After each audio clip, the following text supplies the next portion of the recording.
Now it's time to create a brush. Creating a brush is really simple. It's as easy as going to Edit and clicking on Define Brush preset on any image we have opened in Photoshop. In this case, I would like to create a brush that will create the effects of bubble blowing out. In order to do this, I am creating another document and a new layer on it. I make a circle and I color this circle white. I am adding an inner shadow to it. The part we're going to see from that we do with the brush is the black part. That's why I did a white background with a white bubble. Let's increase the size. What's going to show is this dark side. I'm going to apply the glow upside down, meaning I'm going to apply dark glow instead of light. We're going to do two types of glow. One is going to be a small black circle. We applied a mask and a gradient, and blur, select, filter, blur, Gaussian blur. And another type of glow is simply going to be a black little circle with some blur.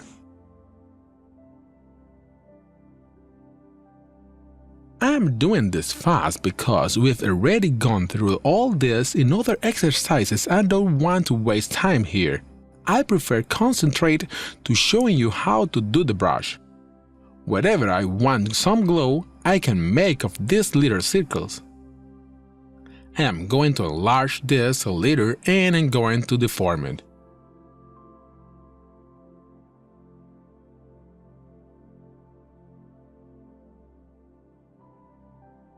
And I am rotating this one close to the edge.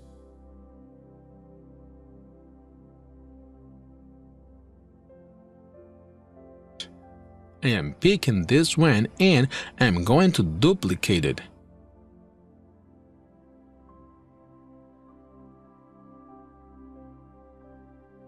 Okay. Let's say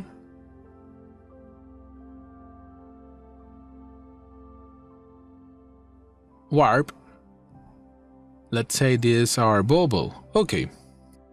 Once we have simulated bubble, the only thing we have to do, as we said before, is going to edit, define brush preset. Photoshop is going to scan everything it seems and it's going to tell me the maximum size the brush can get, which is 269 pixels. I can name it burbuja, bubble, and press OK. And immediately, this new brush belongs to the group of brushes I can use with Photoshop. It is actually the last one on the list. So let's use it. I am come to this image, I pick any color and I pick my new brush. As you can see, the part we painted black before shows red here. And the white part is transparent. So if I change any color, it is going to show the color. In this case, I prefer to color it white. That's how it's going to be natural. Now I want different sizes, angles, and colors. To get this, we select our brush, and on the brush preset, we select the Shape Dynamic option. So now we're going to be getting different sizes. We pick a scattering to so that they get scattered all over.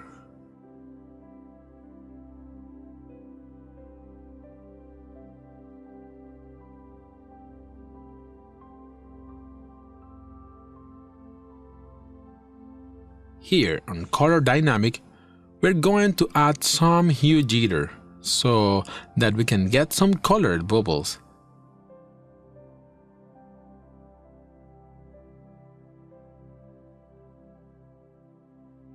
We can reduce the brightness a little.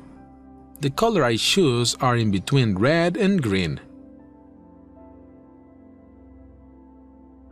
The more foreground background jitter, the more color we get.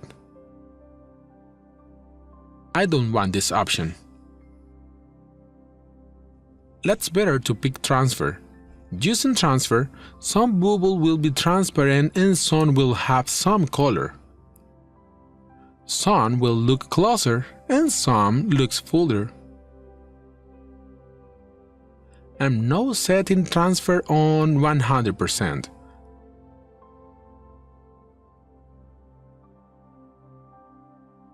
I prefer only some of the stroke with different opacity.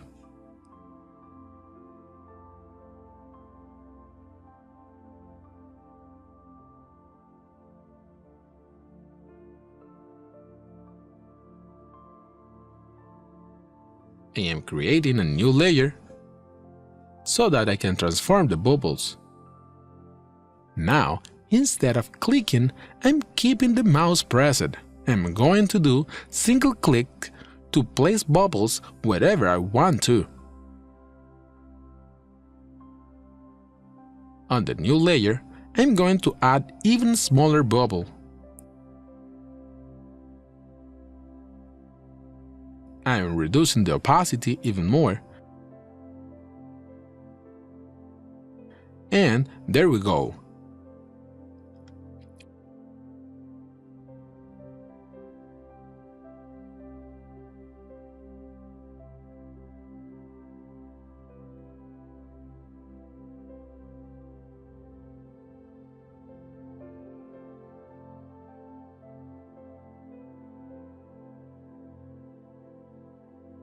This is just an example on the things we can do when we create our own brushes using Photoshop.